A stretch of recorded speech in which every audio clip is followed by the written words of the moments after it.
Hey guys, if you're someone that is ready to get started, has a great business idea, or even has a client or two, but haven't done any of the back end stuff to get your business going, this video is for you. So if you're interested, keep on watching.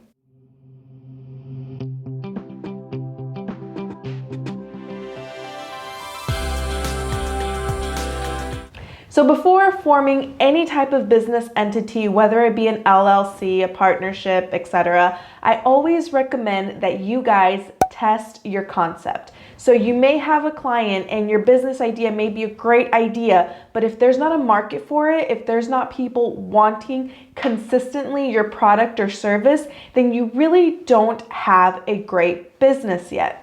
So my recommendation is to test your concept, do it for a few months before forming any type of business entity. Testing your concept also gives you time to really think about, is this something that you want to do? It gives you time for you personally to say, yes, I'm invested, I want this, I'm going to go for it. Or you know what, it's not what I thought it was gonna be. The clients are rude. I just don't enjoy it. It gives you an opportunity to really test the waters and see if you wanna pursue this business. Testing your concept also gives you time to really come up with the correct pricing for your product or service.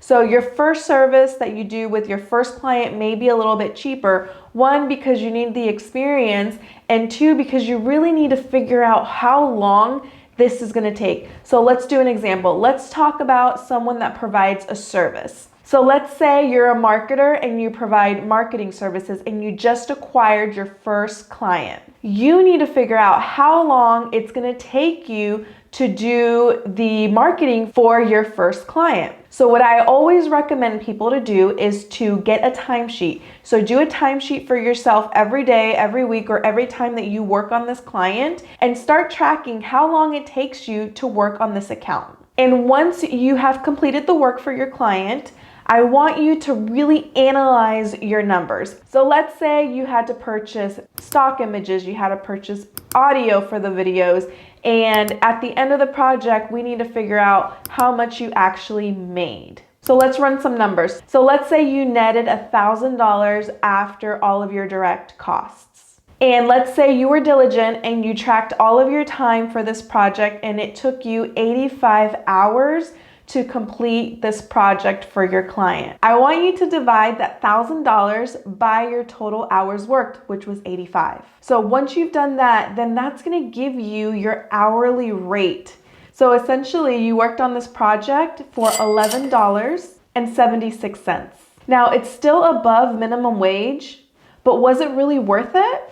That's only a decision that you can make. What I would do if I was looking at those numbers is I would really analyze your direct costs. Are these costs too high? Are you spending too much time on these projects? Are there areas where you can speed up your process so it won't take you as long? And are you happy with that number? Are you okay with earning $11 an hour for the service that you provided? The only way to, come up with these numbers is to track all of your costs and how much time you worked for your services.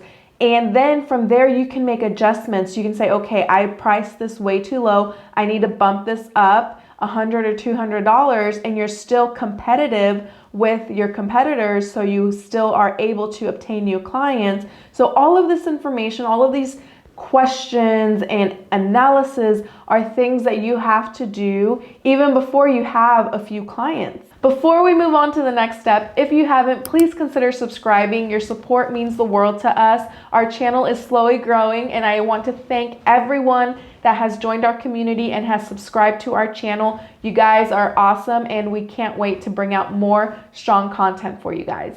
Now, once you're ready, once you said, yes, this is what I want to do, I love this idea, I want to execute it, I want to form a business entity. Then after you've tested your concept, then I recommend to form a formal business entity. Now, I'm not a lawyer, and I highly recommend that you speak with a lawyer to determine which entity is best for you in your state. I have a great resource for you guys. It's a 5-minute checklist for anyone that's looking to form a business. I highly recommend that you download it for free. It's an Oklahoma edition, but it really applies to most states.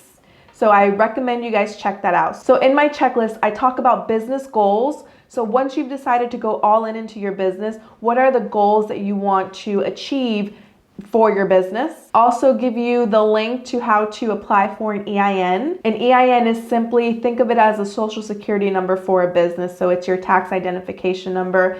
It's the number that you would give to anyone that you are working for that needs to issue you a 1099. So that number is really important, and for sole proprietors, I recommend you still get an EIN. That way you're not giving your social security number out to everyone that you are working for. In that checklist, I also recommend that you guys open up a business checking account. It is so important for you guys to keep your business separate from your personal. Even if you decide not to form a formal business entity, it's still a really good idea for you guys to keep both separately. It makes it much more easy when you're trying to file your taxes at the end of the year. And in that checklist, I also talk about choosing the right partners. So I don't mean like a partner to go 50-50 on in your business. I mean people, organizations, companies that can help you get your business to the next level. And then finally, brand yourself, promote yourself, get your business out there. Let people know what you're doing and that you're just getting started. Most people love supporting small business owners.